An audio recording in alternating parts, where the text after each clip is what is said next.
people don't know what the world media is. When you talk about grandpa, neighborhood, what you don't know what the world media is. So take everything to the world. And you know everything going around St. Thomas, grandpa have to catch it live. You know what I say? I will give thanks in there. I catch everything live in living colors. You know what I say? Anything going on a pin drop, grandpa pick it up and show it to the world. Catch it by the media. Remember, grandpa neighborhood watch. DJ ever represent.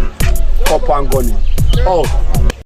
Regarding tourism, this whole strategy, does it make sense? If we all come on board, will it work for St. Thomas? Will it work for Jamaica? Let's hear from you. I have a clarifying question. You started with green paper, white paper. I have no idea what those mean. Okay, I'm so sorry. So I've explained it in the past. So when it comes down to developing policies in Jamaica, so typically a policy is something that's very small and discreet. So I'm going to speak about some tourism policies. The tourism has a water sports policy that they're finalizing. They've done a craft policy, and typically policies are for small discrete areas. This, where it's more of a framework and strategy. Framework because it takes on much more. It's not very discreet. Based on what I explained to you, doesn't it sound a little all-encompassing and larger than just one discrete policy? So it's a framework and strategy. But it is still going through the similar government policy process. And PS and Mr. Dobson can stop me, but I will try and explain. So in essence, when we want to put things in place and develop a policy, we go through the process, we consult, and we go through the process and we develop it, and then it is then tabled first as a green paper. It goes to cabinet, and then it goes to parliament, and it's tabled as a green paper. Before it becomes live and real and active, it's tabled as a green paper. And then after that, so that means it has gotten the blessing of parliament, and then parliament says, yes, we agree, take it to the people, let's hear their feedback before we sign off and sign and seal it and add it to the government of Jamaica's register of policies. So we have various policies in Jamaica. So it's a green paper first, which is the draft stage, and then the white paper is the final stage. I don't know if PS and Mr. Dobson want to. And the policies will be to Parliament by the minister. The ministers own the policies. Policies are generated by ministers of government. And so they have responsibility to take the policy through cabinet, then to Parliament as a green paper, and the final paper back to Parliament as a white paper. So the minister will take it through the entire process. We do technical work, minister takes it through the parliamentary process. We do consultations because at the end of the day, the policy governs all of us. So we have to have a stake in the content, and we have to have a stake in the implementation of the policy. So we have to understand it and be a part of the process.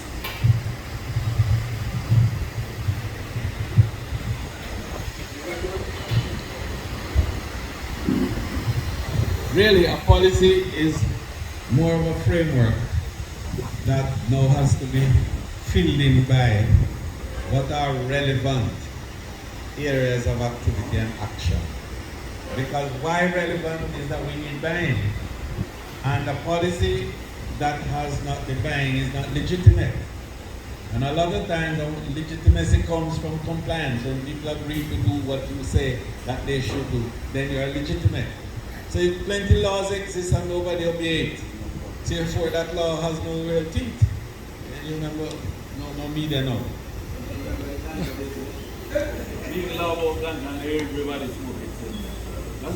So we follow that people to be amended. I know this law will be alright. It's okay to fight on because it's a bigger law, bigger than us. It's a world law.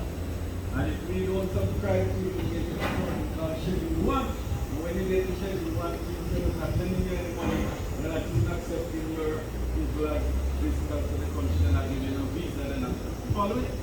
But what gives legitimacy legitimacy is compliance.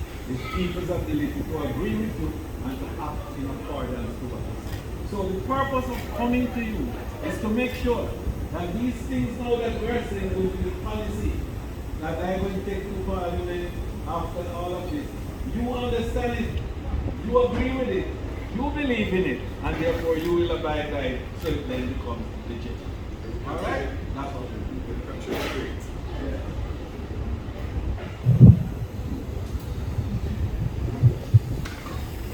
All right, I'm going to take that comment, but I think we also want to give MP Robertson and MP Charles an opportunity to just give their feedback before we proceed. But yes, let's go ahead. Good evening, and thank you for your presentation. Found it very informative. I just want to say that the Jamaica assurance, in terms of Jamaica being guaranteed as a place of safety and a place where visitors can be assured, is a very bold one. So I commend you on that. I'd love to see how that materializes. One of the questions I wanted to ask you pertaining to how you categorize your visitors. I think you indicated that on leaving Jamaica, they do a survey, is that correct? How do you make a distinction between the visitors? Do you have a breakdown in terms of those who are visiting families and friends versus those who are business travelers versus those who are at maybe an all-inclusive hotel? Because their experience would be different, I would imagine. Right. So I think, first of all, the definition for a tourist is anyone who spends more than 24 hours in a destination who is not originally from there. Therefore, a tourist can be a local or it can be international. So no. So how do we determine who is international? We have something that you fill out when you arrive on the plane, just before you get to your destination, called a C5 form. That C5 form tells us where you're from, your passport number, what type of passport you have, and also the address that you're going to. Then something called your passport number, which is a real instrument for verification as to whether you're foreign or you're local. So a visitor, international visitor for us then, would be someone who doesn't carry a local passport. Someone who is not a Jamaican by nationality, right? And someone who is here from another country to spend more than 24 hours with us. Now, a Jamaican who is a naturalized citizen of another country, bearing another passport, is regarded as what we call a Jamaican, no, there's a term for it, a non-Jamaican, no. In our classification, we call you a non-Jamaican. Anyway, the long and the short of it is that we know the difference. In other words, if you have a Jamaican passport but you live in abroad, for example. Ordinarily live in Jamaica. Yes, but there's a term for it. It slips me at the minute. It will come back in a short time. Don't worry, at my age, I'm allowed that. Senior movement. But non-resident, it's a non-resident Jamaican, basically, right? But it is reflected in the information that you give us on the C5 form.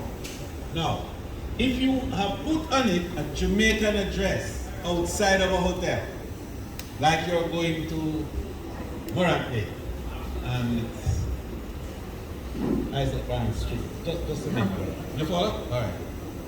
Then you are classified now not as a foreigner, right? Because you gave a Jamaican address and you use a Jamaican passport, even though you're really living in the United States.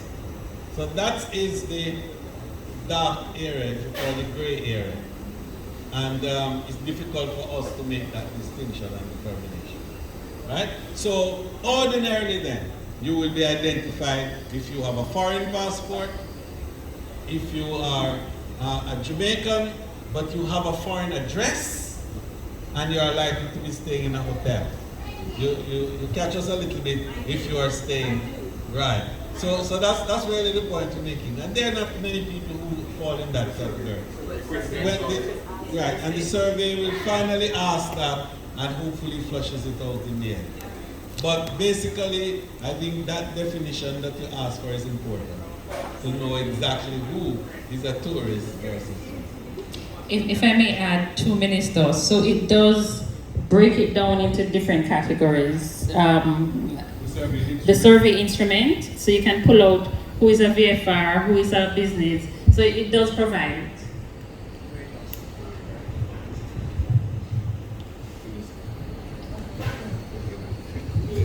Good evening, everyone. Minister, welcome. I don't have much to say except that we are grateful to have you here, to have this town hall meeting, and to have St. Thomas and all the St. Thomas family involved in helping to strategize the tourism coming to here in St. Thomas. We have heritage tourism, lots of local tourism, so many things that we can build on in Jamaica. So I'm happy that we are allowed to play a part of your strategy. Thank you.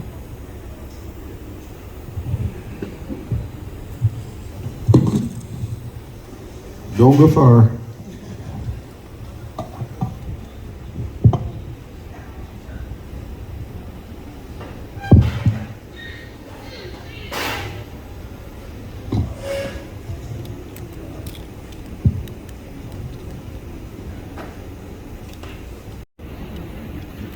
Really good to have you here.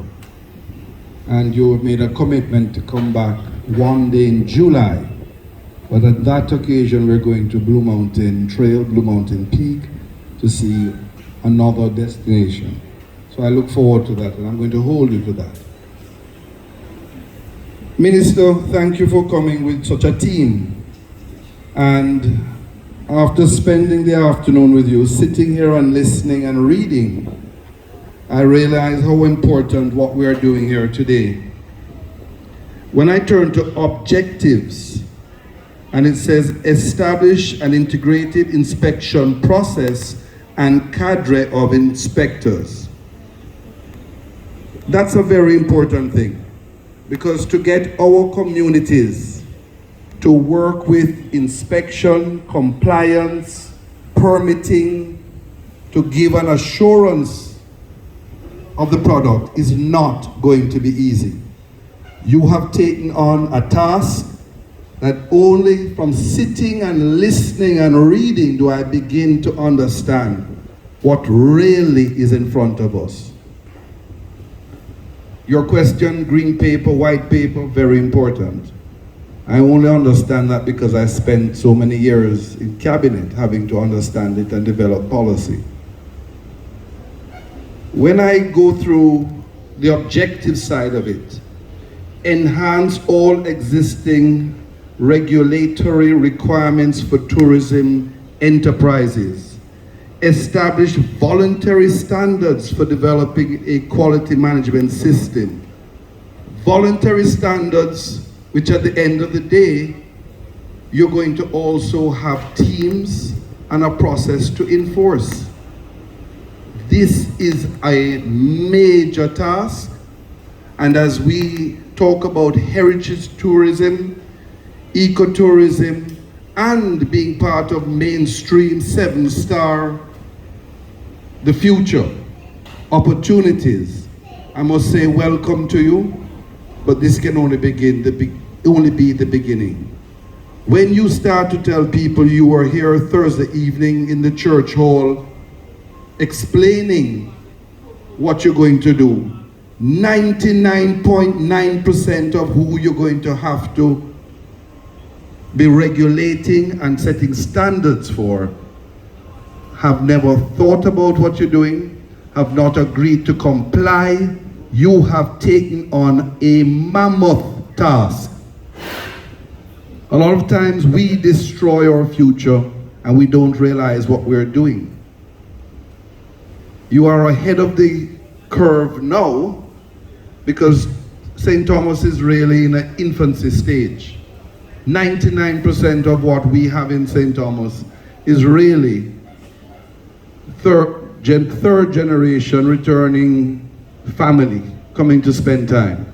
Yes, we do now have our beaches that are being visited by local tourists, but as we developed our product, as our roads and infrastructure develop at the pace that they're developing, which was the dream of Paul Bogle, to see taxpayers' money spent back in our community. I must say, Minister, I am going to work with you because this is very, very important. When you sat there and we were listening, I said to you and I pointed out that you did a catch-all. You did a catch-all. I said it to you.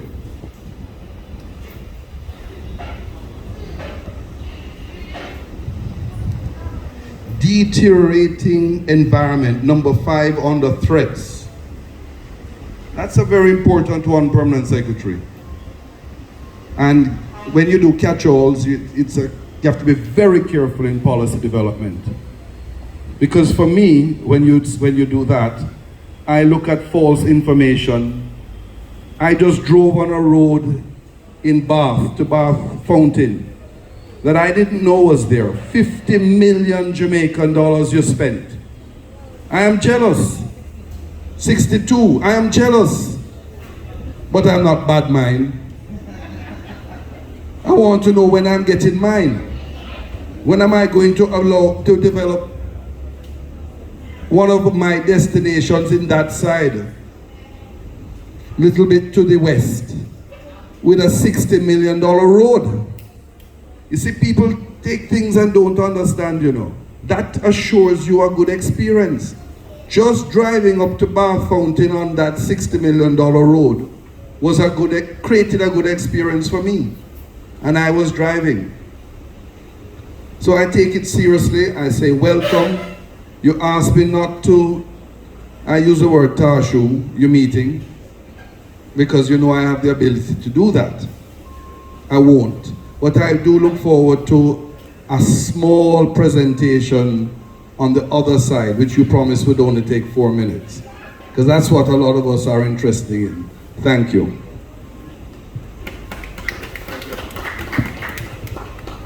The driver of a white Subaru, we can't see the license plate. Familiar faces. And speaking of familiar faces, I want to start you off with a smile, yes? Because this good old story about this church that had a beautiful bell, good old bell, and it wasn't working for a while. So there came a stranger into the community and said to the pastor, you know, I can fix that bell. And he said, really? And he gave him the job, go ahead and fix it. And the man set up its scaffolding and everything and went up on the steeple and he started work on the bell. But lo and behold, he slipped. He fell. And on his way down, he knocked his head on the bell. Well, no doubt he succumbed to his injuries. So the crowd gathered and the police came and everybody wanted to know, who knows this man? Nobody seemed to know this man. The police inquired, who knows this man? Nobody said, well, ask the pastor. And the pastor came by and he looked at him and he said, do you know this man? He said, no, I don't. But his face rings a bell. So, we do have some people here today and their faces ring a bell for me. All right, so ladies and gentlemen, why are we here?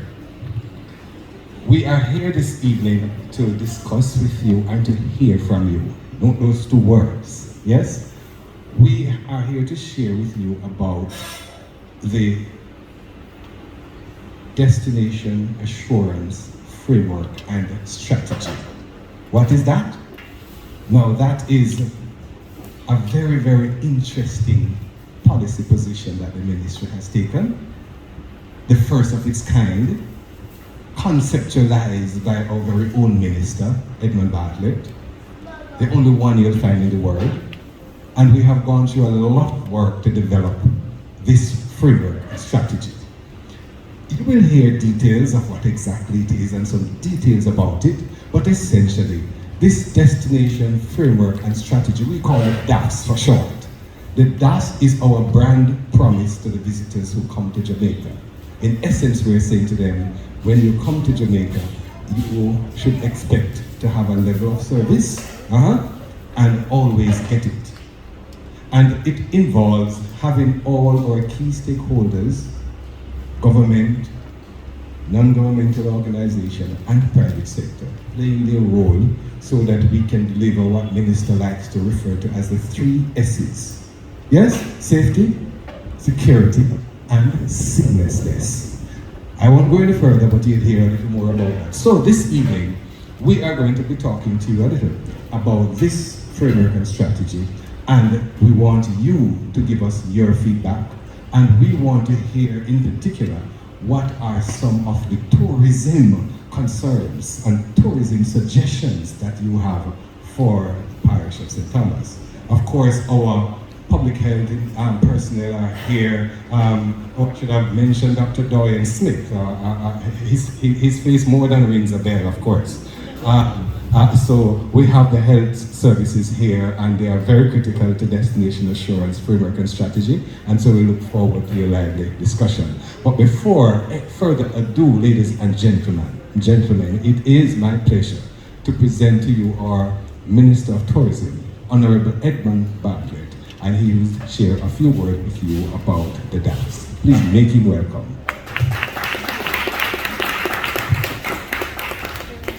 Thank you very much. Thank you so much. Mr. David Dobson, the Chief Technical Director in the Ministry of Tourism, and a gentleman who has played a pivotal role in helping us to think through and today be able to present the DAF, as we call it, the Destination Assurance Strategy Framework, and also to help you to appreciate a little better how the destination assurance idea is going to be embraced by all as a critical means of securing the safety, security, and of course, the seamlessness of the experience of our visitors to Jamaica. I want to begin, of course, by recognizing our 2 members of parliament who are here, and we're so lucky to have at this consultation all the political representatives from the parish. And I refer, of course, to James Robertson, who is my friend, colleague, and my nephew another time.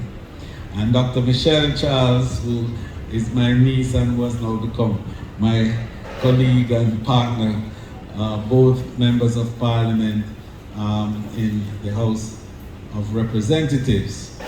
And so I want to include, of course, in the introductions, my own permanent secretary, who has been an abiding partner in the business of tourism development, certainly with me for the last 11 years. I will not say any further because I don't want you to date her. But, and as you look at her, she looks as young and fresh as if she was in fact 11 years old. Jennifer Griffith, and I wanted to give her a special round of applause as you would for your 2 members of parliament. The chairman of the board of one of the finest natural spas in the world, the Bath Fountain, Mr. McLeod, Councillor McLeod. Let's give him a hand. Very nice to have you. And I want to thank you especially, Councillor McLeod, because you have taken on the responsibility to manage with us that facility at a very difficult time in our own cycle. To be there during COVID was a challenge, and to endure COVID along with the institution is a victory. And we're excited about the recovery now and the future that that recovery will bring for us. We also have with us the Executive Director of the Tourism Development Product Development Company, TPDCO, Mr. Wade Mars. And Wade is a very key partner in helping us to build out the assets of tourism, especially within the communities across Jamaica. And through this Spruce Up program, You know, we have been making a difference in communities, and Wade and the TPDCO were instrumental through the help of the Tourism Enhancement Fund to build this nice road that you see leading from Bath Square into Bath Fountain itself. And I drove on it today and I feel good. So we're going back to to cut the ribbon at a later point this year, in fact next month. And we plan to do it on the 14th. There are a number of team members from my ministry who are here, who are central to the Destination Assurance Framework and Strategy. And I would be remiss if I didn't ask them to stand. I certainly might not be able to call every name of everyone, but just all the ministry team that is here joining us from morning to the tours that we've done all across the parish. Just stand so that you can be recognized by the audience. Mr. Osborne, who you'll hear from later on, and I did say I'm not calling names, so. Thank you so much. And the TPDCO team that is also here, Mr. No, we're not calling him. Right? The TPDCO name, just stand and wave your hand out so everybody see. That's TPDCO team. Thank you so much.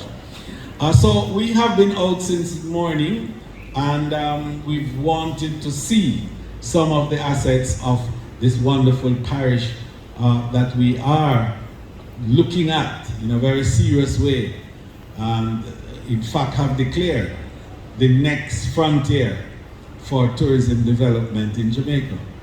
And the team led by our permanent secretary brought a number of consultants in the area, and they toured the entire parish over a 2-year period, getting information, looking at the geographical areas, looking at what are the assets that the parish of St. Thomas has, what are the touristic assets, in addition to the general assets of the parish.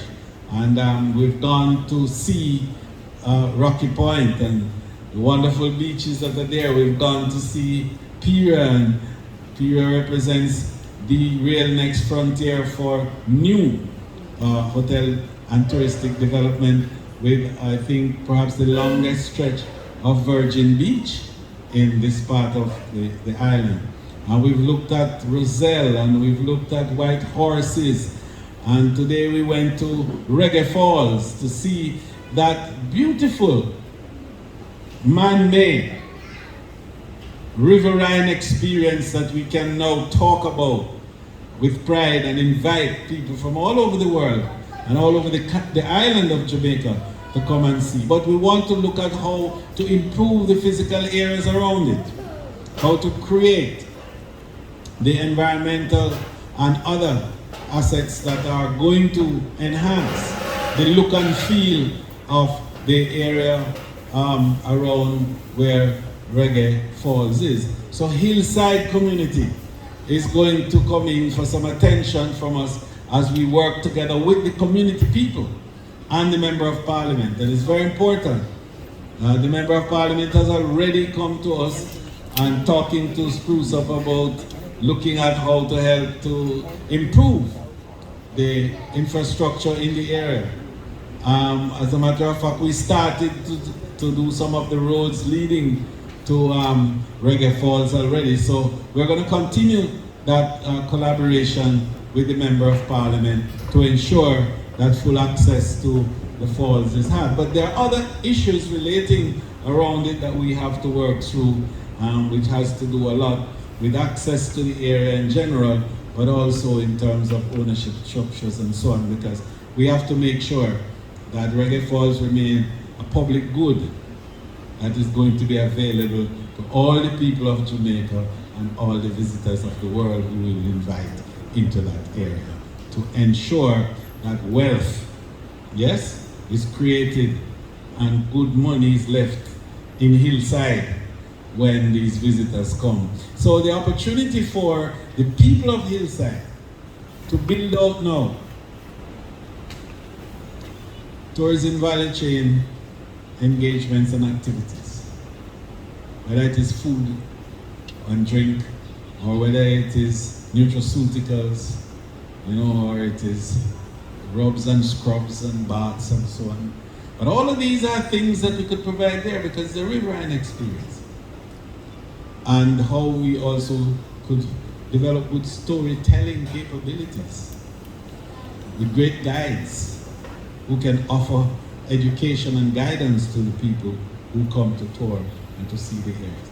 It is an area with rich biodiversity, and we can leverage that richness to create products that are going to enhance the experience of the visitors who come to Reggae Falls. So we're excited about the prospects of looking deeper on it, to study a little more the whole area, and to be able to offer support to the community in building it up. But I want to indicate that we left and then we went, of course, to Bath Fountain. And Bath Fountain, I'm going to have much more to say on the 14th of July when I come back to cut the ribbon for the new road that we have created here, the beautiful, says Nylon Road, Minister. Right, that's what the people say, it's Nylon Road. Right then, P. Charles? And that, it has been a game changer for the entire area. Then the discussions now will be around how to enhance that facility and how to incorporate the community within that space, while at the same time ensuring that we maximize the development of that critical asset, which I'm telling you, the value of which to Jamaica is inestimable. The Bath Fountain represents one of the two best natural spas in the entire Western world. Not just Jamaica, but in the entire Western world. And the two are Milk River, that we own and have, and of course Bath. Along with it is the first botanical garden to be established in the New World. Did you know that? The Bath Botanical Garden is the first royal, in fact, botanical garden, because it was ahead of the Hope Gardens in St. Andrew. And it was here that the name, in fact, Bath, was given because it replicated a similar name in the UK. And Bath Gardens was also a critical experience, for a horticultural experience for people going to that side of the UK. So we want to restore the glories of the Bath community centered around these two important assets that can bring a lot more Jamaicans to come and visit, as well as international visitors who will bring foreign exchange into the community. So I wanted to establish that today was a day that we were looking with you on how to enhance the development of this great parish to become a strong tourism parish. But doing that, we have also, and I just want to say one more thing about that, because the new highway that is being built from Harborview, as I call it, Harborview roundabout, all the way through here, that will end up in Port Antonio and so on.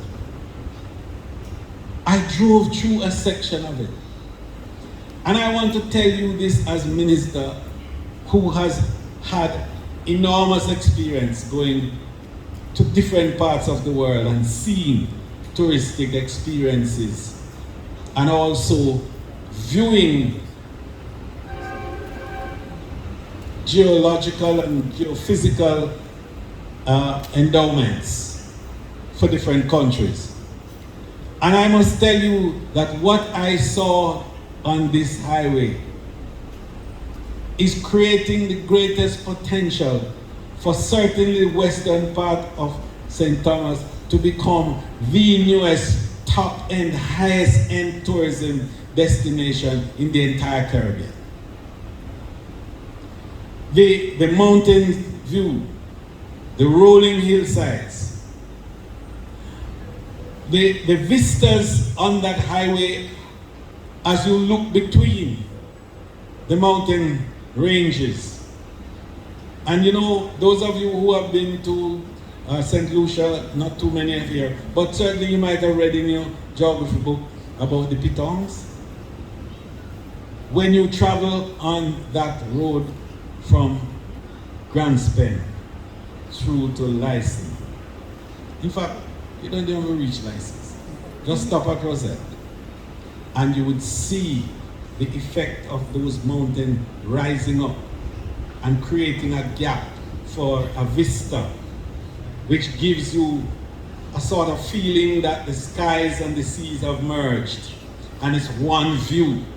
Now that's not visible anywhere else in Jamaica. And I tell you that that will invite the highest end of the villa business, as well as real estate development, the likeness of which you have never seen, with price points that would be very attractive. But the good news for you is that the Jamaicans have started to invest in the area. And the first one is $1 billion investment for real estate right in that area there. And I'm excited about it, and I want more Jamaicans to invest, and that's what we want to do. This new tourism development for St. Thomas, I want it to be highlighted by Jamaican investment in the real estate development in the area. And once that happens, it means that we are strengthening the ownership of the touristic assets of Jamaica by local people. And then there's another element of it now. When you see the street food and the potential for community attractions in Yalas and in White Horses and Roselle. And we could go on to a number of other areas as we move through the parish. In the interior now, going to Trinityville and going into Seafort and those places, and then coming back to Port Moran through Bath.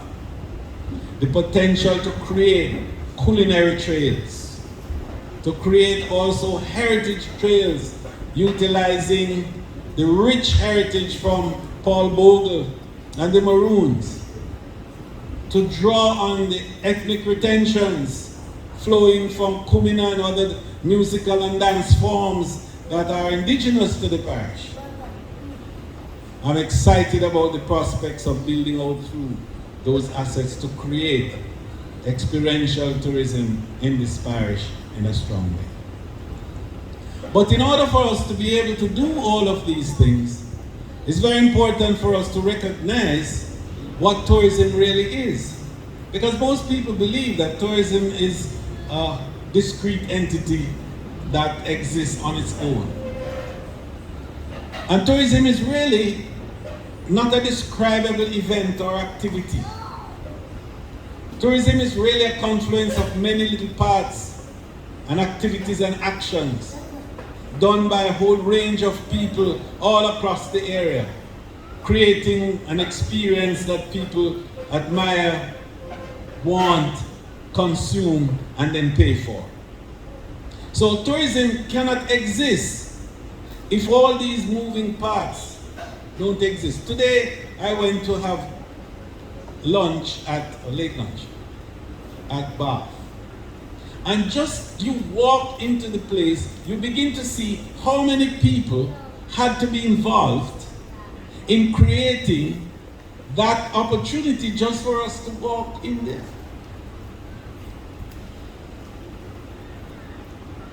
And then try to eat. And think of how many people are required to enable you to have one meal. The farmer, the butcher, the agro-processor who does the condiments and who does the seasoning and who creates the nectars and the juices and the jams and the jellies that you use.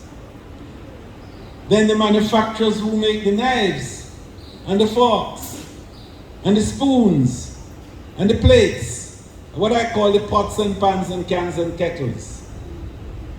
And then you need to go to the carpenters now, who make the beds and who make the tables, and then the textile manufacturer who makes the sheets and the pillowcases and the blankets. We don't reach halfway through with all the other things that are there.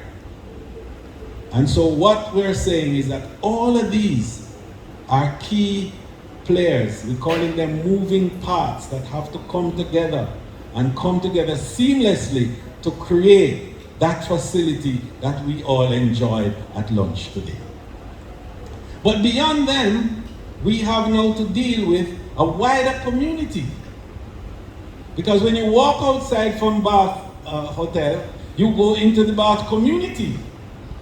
And in the community, for you to feel safe, secure, and to move through seamlessly, you need to also have the work of the security forces, the police, the legal partners who create the laws and who then are the gatekeepers for the legal system.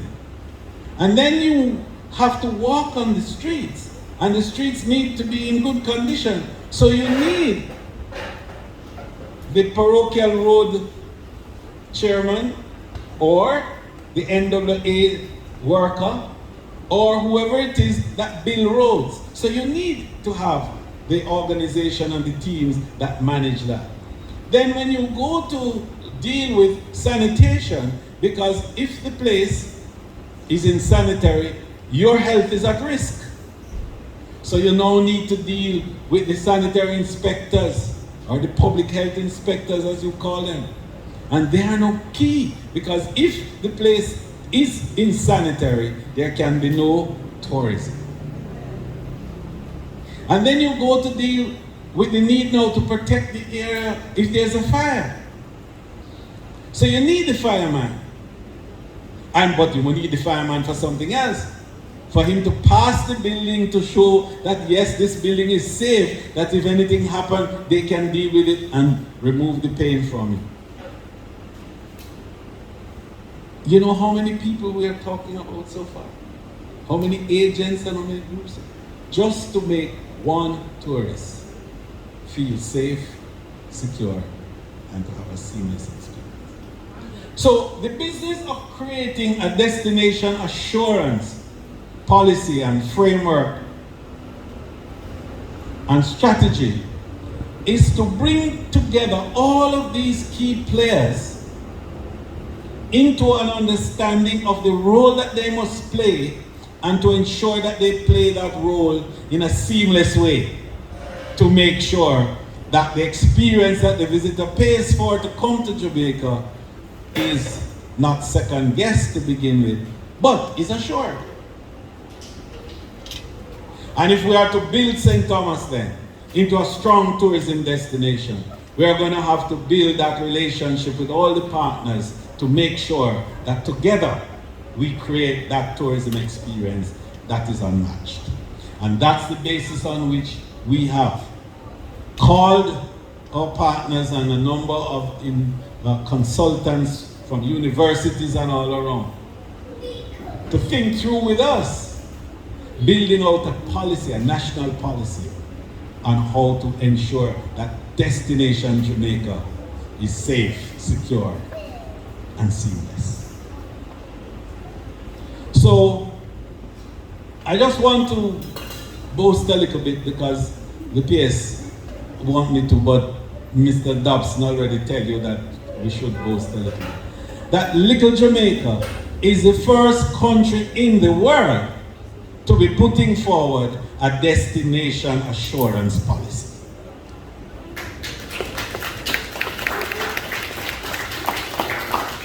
And what we are saying to the world is that when you come here, don't worry about it.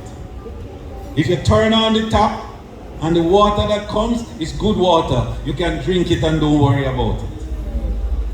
If you drive on the street and God forbid anything happen to you, there will be a trauma center down the road and a good clinic down the road and some good hospitals nearby and some good medical practitioners to take care of you.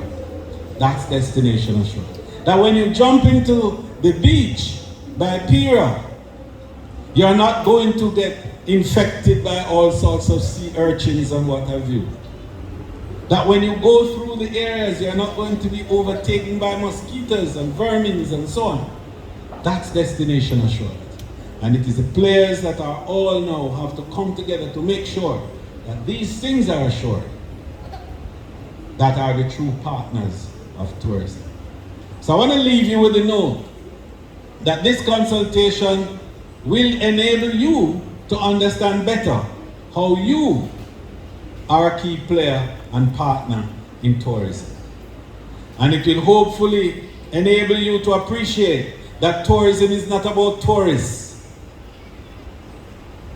Tourism is about the people of the country having a safe, secure, and seamless operation, and invite some people to come to share in that process with them. They pay for it, and we become rich afterwards. And just to close, to tell you that that richness is not a joke, because the recovery of our economy since COVID has been driven totally by tourism activities and expenditures. To date, we have brought 2 million visitors to Jamaica, and they have spent nearly 2.5 billion US dollars. And we have been able to employ back nearly 170,000 people in the hotels and attractions and so on across Jamaica. And we have been able to keep the manufacturing sector alive and well. The construction sector, my goodness, the construction sector is booming. When you go to Kingston, all the fancy new high-rise buildings that you see out there, you believe that unfortunately it is for the local people, and so it is owned by us, local people, but it is all for short-term visitors coming called Airbnb people. And Airbnb is all over St. Thomas and everywhere you go. And that's tourism dollars coming in to build the economy. So, get the facts on this one. But more importantly, get into tune that you are tourism. Thank you.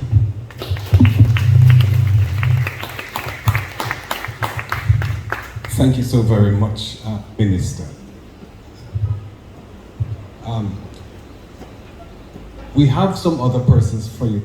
Thanks to Member of Parliament James Robertson for continually advocating the development of the key assets of his constituency, and particularly the touristic assets.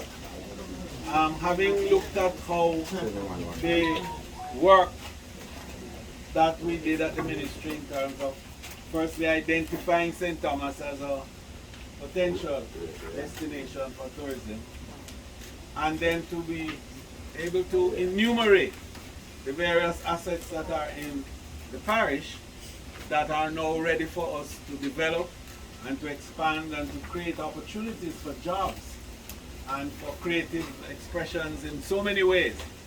And I pass and see some of the creative ideas flowing already, not just in terms of the entrepreneurial things that we want to do, but also how we are able to use the flora and fauna within this area to create material things of beauty and delight that people will buy and then convert into value.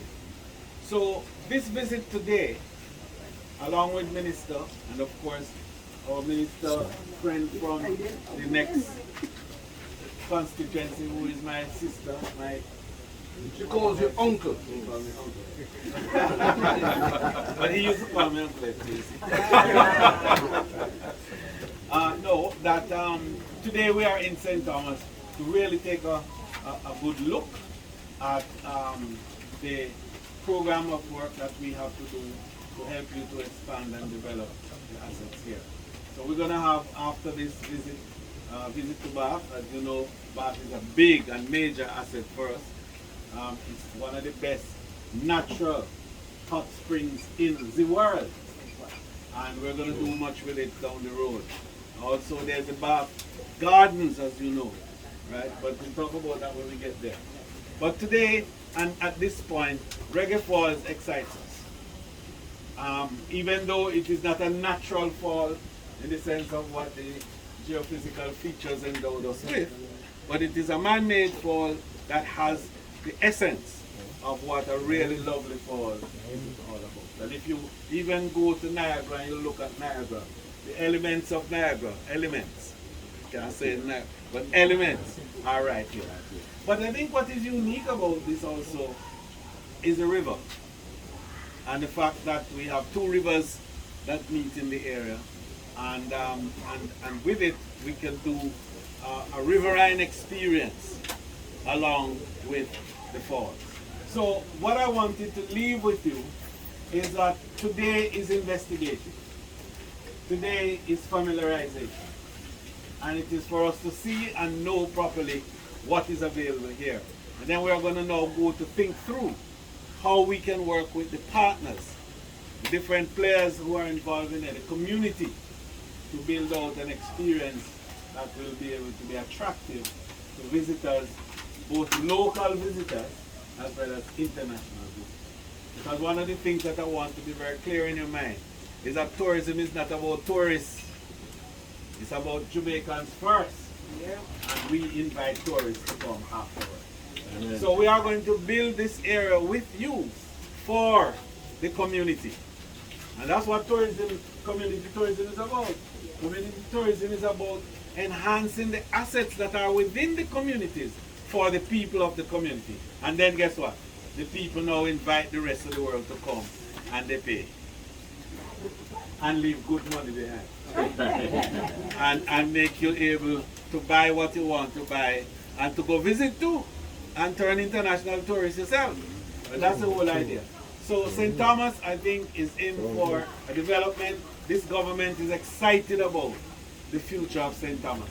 And already you see, if you go to Morant Bay, you see good signs of that, don't you? And you see a highway the likeness of which you've never seen, and Paul Bogo would never dreamed that we would have a highway looking like that. And it's coming together. And the views from there, I must tell you, I rode with your member of parliament through the area. And believe me, there are at least 20 key spots with the kind of vistage that will make the best investment for the future. I'm telling you. And the kind of buildings that are going to be there and the kind of investors that is going to be attracting is going to really make St. Thomas perhaps the most high-end destination within Jamaica. Amen. And I say that without equivocation or water in the mouth. Because what I saw there, the kind of investors that can come in, the local Jamaicans who have already started, and I want that point to be made, that the development for St. Thomas, the first wave of investment, is not international. The first wave which is already on is not people from outside of Jamaica. It's Jamaicans who are putting in a little over $1 billion Jamaican dollars in an investment program for development of real estate and villa in the western side of St. Thomas. So I'm excited about making it more available to more Jamaican investors and Jamaicans who live abroad too, the diaspora.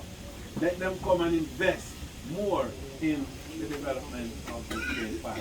So thank you very much for coming out, and it's one of the few rural stuff that we have made where the community has come out in this way. And we want to thank you for showing the interest and also for indicating to us that community tourism can thrive right here in Reggae Falls, and we're going to make it happen. Thank you very much. Thank